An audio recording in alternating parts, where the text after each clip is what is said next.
Hello बच्चों आज मैं आपको केमिकल काइनेटिक चैप्टर का पार्ट 4 देने जा रहा हूं। इससे पहले पार्ट में हम instantaneous rate, average rate, law of mass action और रेट लॉ के बारे में स्टडी कर चुके और फर्स्ट लॉ का फर्स्ट ऑर्डर का रेट ऑफ रिएक्शन का इंटीग्रेटेड फॉर्म पढ़ चुके हैं। आज हम आपको पार्ट 4 में रिएक्शन का रेट की स्टडी और उसके ऊपर टेम्परेचर का क्या इफेक्ट होता है, यानी कि अभी तक जो हमने रिएक्शन का रेट या रेट कांस्टेंट पढ़ा था वो कंसंट्रेशन से पढ़ा था।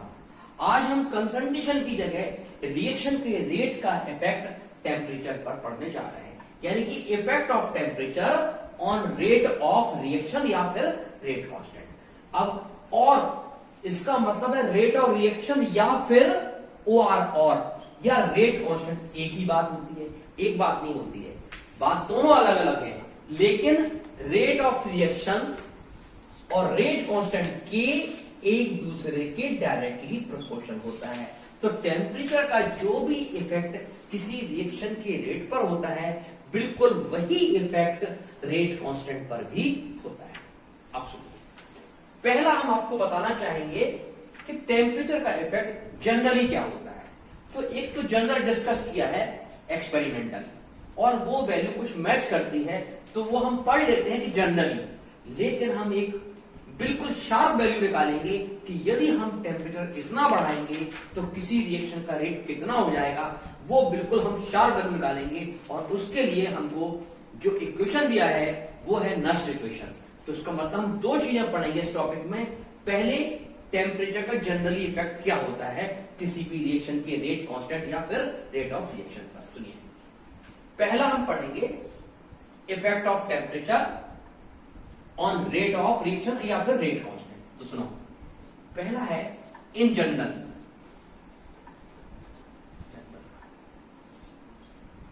रेट ऑफ रिएक्शन इंक्रीजेस या rate of reaction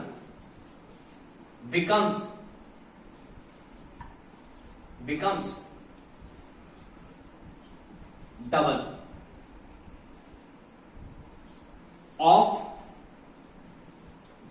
its double when temperature increase 10 degree. It means each 10 degree Celsius temperature increases and rate constant becomes double. यदि इधर भी 10 डिग्री और इधर भी 10 चेंज कर दें तो जो यहां T पर था वो T प्लस 10 पर यहां हो जाएगा, जो यहां पर T पर था वो T प्लस 10 पर डबल हो जाएगा। इसका मतलब है कि each 10 degree centigrade temperature the rate of reaction and rate constant becomes double. ठीक है, जो भी है, जैसे मैंने आपसे कहा यहां टेम्परेचर T है तो यहां पर हमारा K की वैल्यू K हो गई। सेकेंड एक्सपेरिमेंट T प्लस 10 किया तो रेट कांस्टेंट 2K हो गया। फिर हमने यहां पर T प्लस 10 कर दिया तो टेम्परेचर 2 इंटू 2K हो गया। यदि मान लीजिए हमने फिर टेम्परेचर T प्लस 10 किया, इसका मतलब एक बार हमने 10 किया तो 2 हो गया, फिर दोबारा हमने फिर 10 किया फिर पहले का डबल हो गया, फिर हमने 10 किया तो फिर इससे पहले का यानी कि ये 4 हो गया तो 4K इंटू 2 हो गया। सिमिलरली यदि रेट R है तो R भी जैसे कांस्टेंट डबल हुआ तो रेट भी 2R हो गया, यहां रेट भी 4R हो गया, यहां रेट भी 8R हो गया। ये हमारी, और इसका जो रेशियो है, ये जो रेशियो है इसको यदि हम बोल रहे हैं T1 और एक को बोलते हैं T2, तो T2 और T1 का जो रेशियो है वो कहलाएगा कोफिशिएंट, और O जो है कोफिशिएंट यहां पर क्या है 2 का कोफिशिएंट है, 2 1 2, ये 2 2 4, 2 4 जा 8, 2 कोफिशिएंट है, तो ये वैल्यू या तो 2 या फिर 3 के बीच में आती है। अब देखिए जैसे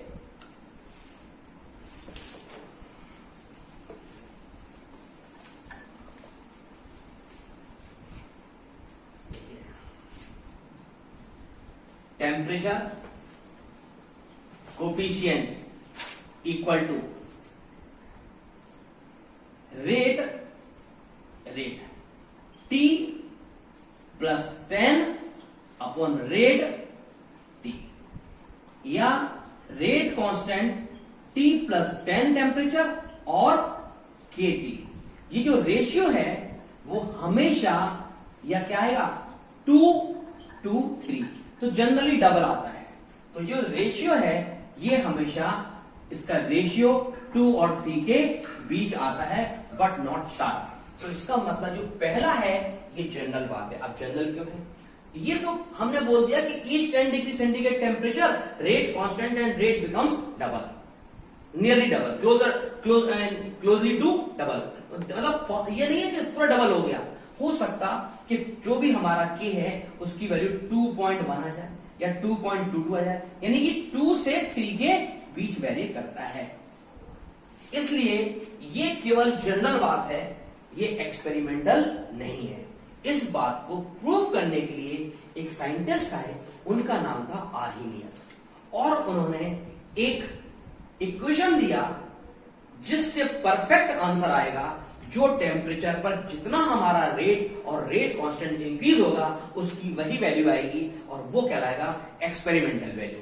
तो ये हमारी जनरल वैल्यू थी, यानी कि ये हमने एक्सपेरिमेंटल नहीं निकाली, ये हमने केवल जब हमने कोई रफ ऑयल किया तो उसके रिजल्ट लगभग कभी इसके के बीच में वेरी करते थे, शार्प वैल्यू नहीं है। तो दूसरा जो हमारा कॉन्सेप्ट आया effect of temperature on rate of reaction और रेट कांस्टेंट, वो था आर्हीनियस इक्वेशन। तो देखिए अब हम आपको पढ़ा रहे हैं आर्हीनियस इक्वेशन।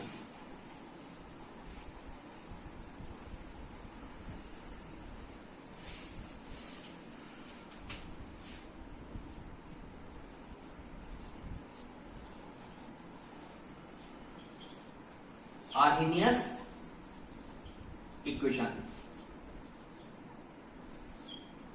सुनिए, आर्हीनियस इक्वेशन का डेरिवेशन हमको सिलेबस में नहीं है, हमको उसको पढ़ने की जरूरत नहीं है। केवल we have to need what is the Arrhenius equation. केवल हमको आर्हीनियस इक्वेशन पढ़ने की जरूरत है, देखने की जरूरत है, उसको हमें ड्राइव करने की जरूरत नहीं है। वो क्या है? आर्हीनियस इक्वेशन है किसी भी रिएक्शन का rate constant K equal to A into E minus EA upon RT। This equation known as Arrhenius equation, where K equal to rate constant, rate constant, A equal to, A को बोलते frequency factor, frequency factor. इसका दूसरा नाम, इसको कहते हैं exponential, उससे पहले लिखा है इसलिए इसको कहते हैं pre exponential factor, pre exponential factor ये भी बोलते हैं, क्योंकि ई से पहले, ई मतलब एक्सपोनेंशियल, उससे पहले लिखा है तो प्री एक्सपोनेंशियल फैक्टर। ई है एक्सपोनेंशियल, एक्सपोनेंशियल फैक्टर, ये एक्सपोनेंशियल फैक्टर है, लॉग में अपन मैथ्स में पढ़ते हैं। ईए है activation energy. Activation energy is the minimum amount of energy which is required to initiate the chemical reaction. किसी भी रिएक्शन को करने के लिए एक एनर्जी चाहिए, जिसको कहते हैं हम, ये थ्रेशोल्ड एनर्जी है, और उसके जैसे ही आगे हम बढ़ा देते हैं, एनर्जी बढ़ा देते हैं तो रिएक्शन स्टार्ट हो जाता है, उसको कहते हैं ईए, यानी कि this is the minimum amount of energy which is required to initiate the reaction. ठीक है, यानी कि जो कम से कम एनर्जी चाहिए, जैसे हम आपसे कहेंगे हमको मोटरसाइकिल स्टार्ट करनी है तो हम सेल्फ लगाते हैं, कई बार स्टार्ट नहीं होती है। स्टार्ट कौन देता है एनर्जी? बैटरी देती है। बैटरी डाउन हो गई तो गाड़ी स्टार्ट नहीं होगी। तो बैटरी क्या देती है? Battery supply the minimum amount of energy to start the car और बाइक। सिमिलरली ये इज द एक्टिवेशन एनर्जी, काम को शुरू करने के लिए जो ताकत चाहिए किसी रिएक्शन को छूटेंगे, ये एक्टिवेशन एनर्जी। अगला है आर। आर है यूनिवर्सल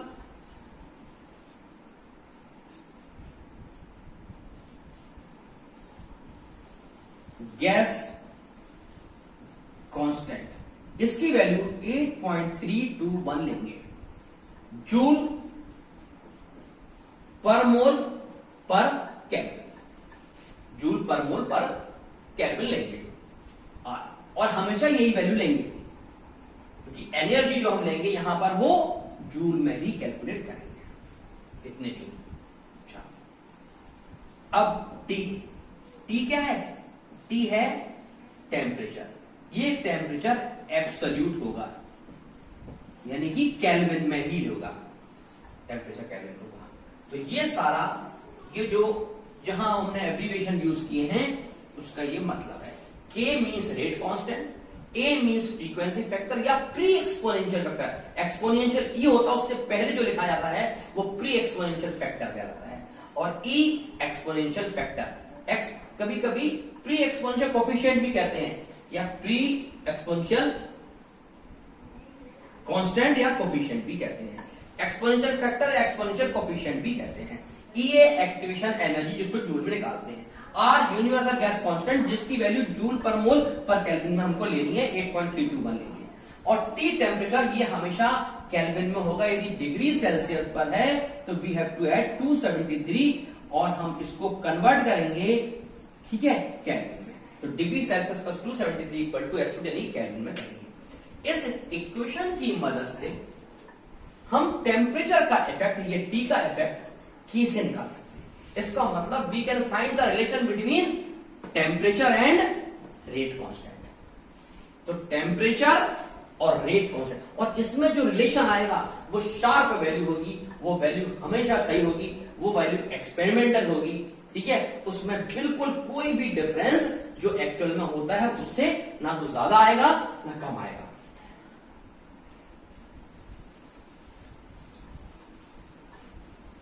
आप सुनिए,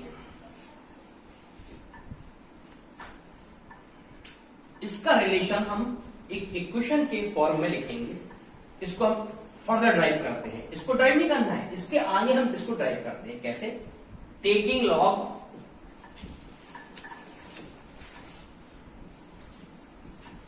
बोथ साइड, दोनों तरफ लॉग ले लें। तो log K equal to log A into E minus E A upon R T.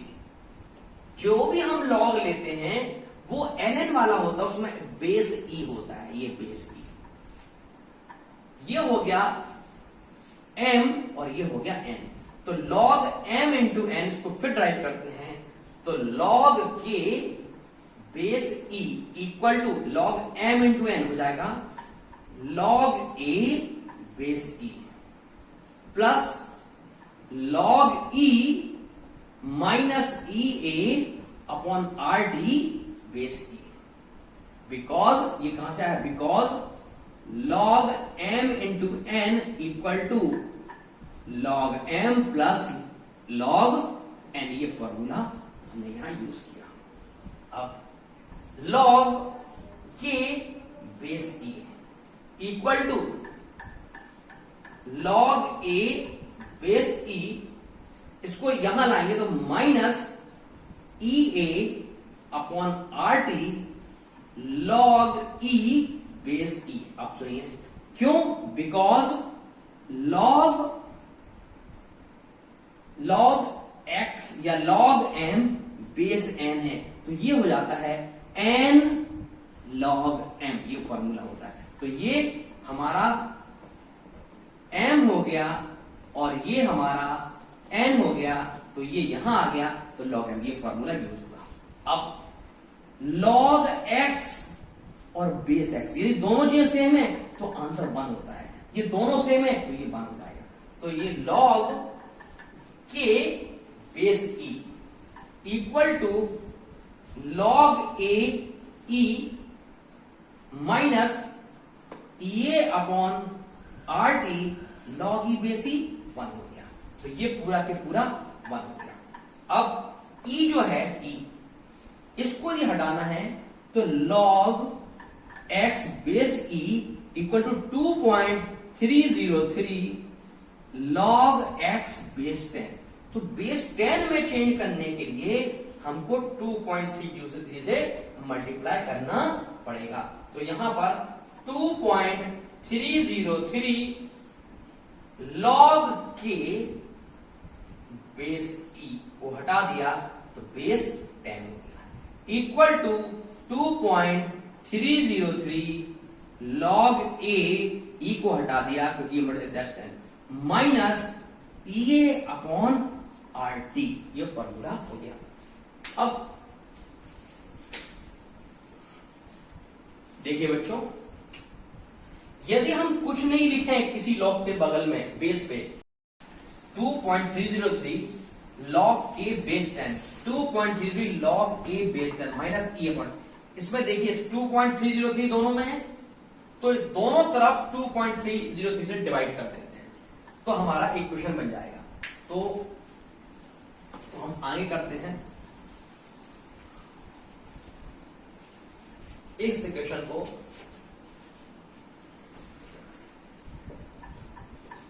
Divided by 2.303 both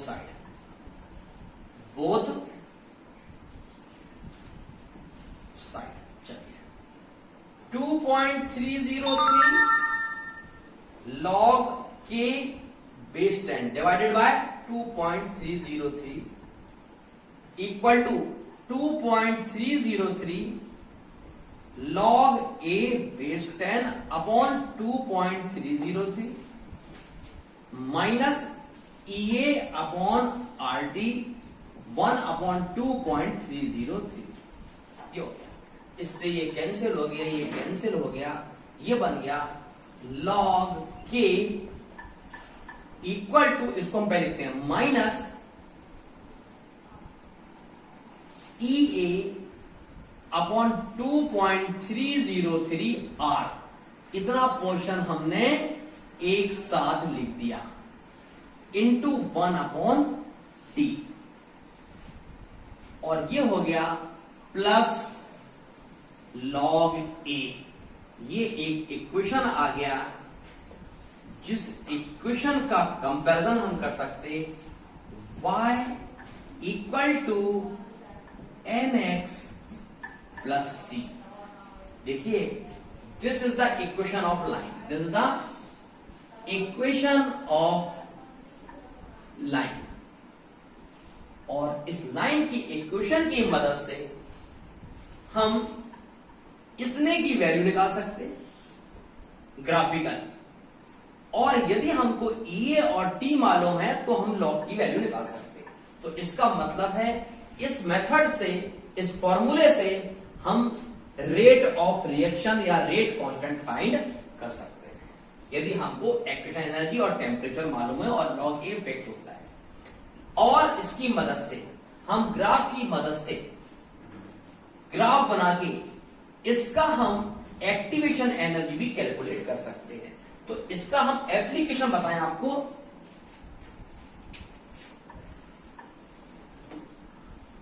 application of Arrhenius equation. बेटा इस इक्वेशन का एप्लीकेशन क्या है? पहला एप्लीकेशन है कैलकुलेशन ऑफ EA यानी कि एक्टिवेशन एनर्जी बाय, कैसे? By graphical method. ग्राफ की मदद से हम निकाल सकते हैं। हम एक ग्राफ ड्रॉ करते हैं।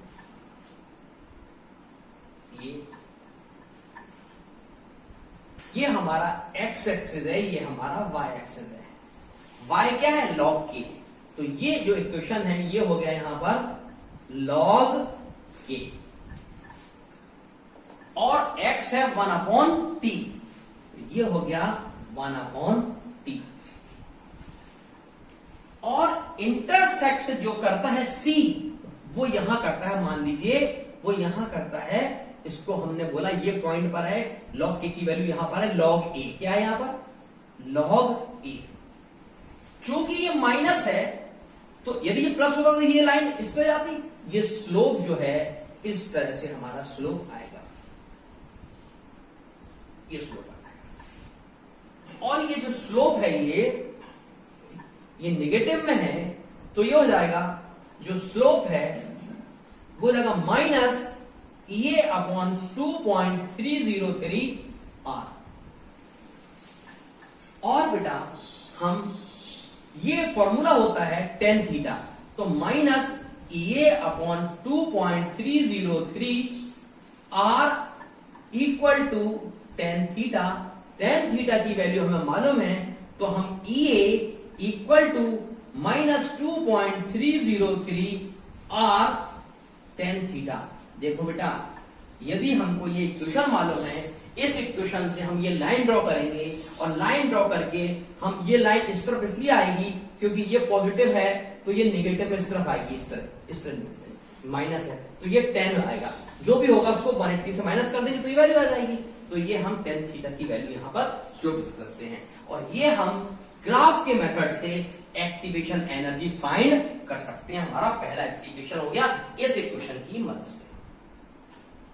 अब देखिए, इस फॉर्मूले को मैं यहां पर फाइनल लिख देता हूं कि ये log k equal to minus EA/2.303 R into 1/t plus log a। इस फॉर्मूले का ग्राफ में हमने ये एप्लीकेशन करके slope find, activation energy EA find कर ली। पहला मेथड हो गया कैलकुलेशन ऑफ EA, ठीक है, graphical method by using Arrhenius equation. Arrhenius equation को ड्राइव करके हमने ये किया है। सेकंड मेथड सुनिए। सेकंड मेथड है, यदि हम आपसे कहें एक्सपेरिमेंटल, कैसा मेथड है? ये तो मैथ्स की तरफ से हो गया। अब number 2, by changing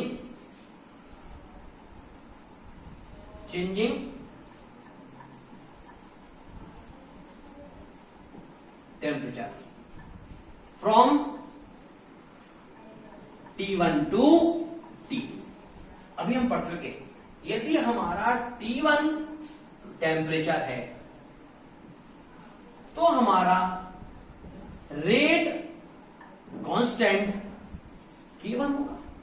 If we change temperature from T1 to T2 temperature, यदि हम टेम्परेचर T1 पर रेट कांस्टेंट K1 है, तो T2 टेम्परेचर पर जो रेट कांस्टेंट होगा वो K2 होगा। अब इस इक्वेशन में यदि हम इसको experiment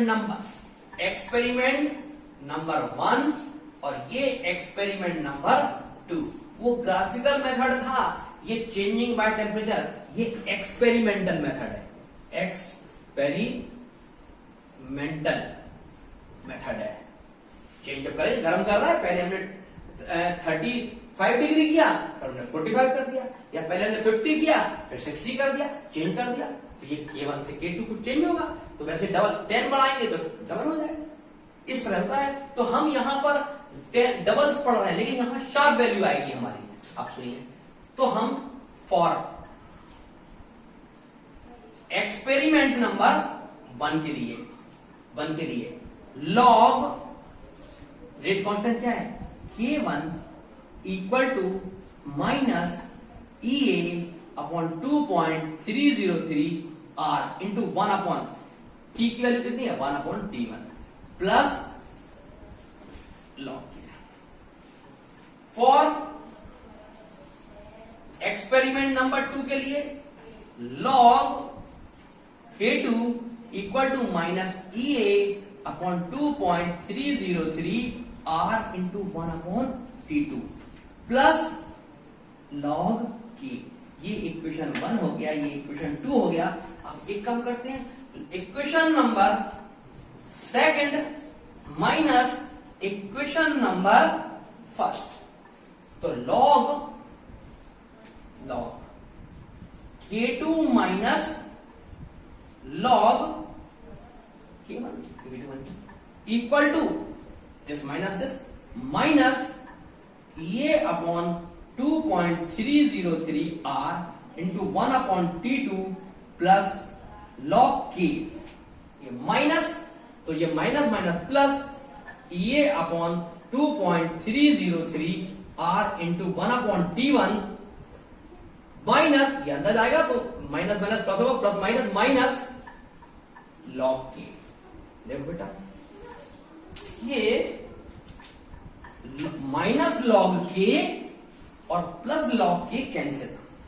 log M minus log N होता है log M अपॉन N, तो K2 upon K1 equal to E upon 2.RT। दोनों में देखो ये भी कॉमन है और ये भी कॉमन है, तो ये कॉमन हो गया EA अपॉन 2.303 R कॉमन हो गया। इस वाले में ये माइनस है, पहले इसको लिखते, ये बचा प्लस का 1 अपॉन T1, ये बचा माइनस 1 अपॉन T2। ये रिजल्ट आ गया log K2 अपॉन K1। यदि हम टेम्परेचर T1 से T2 कर दें तो कांस्टेंट K1 से K2 हो जाएगा, तो ये रिलेशन हो जाएगा। अब देखिए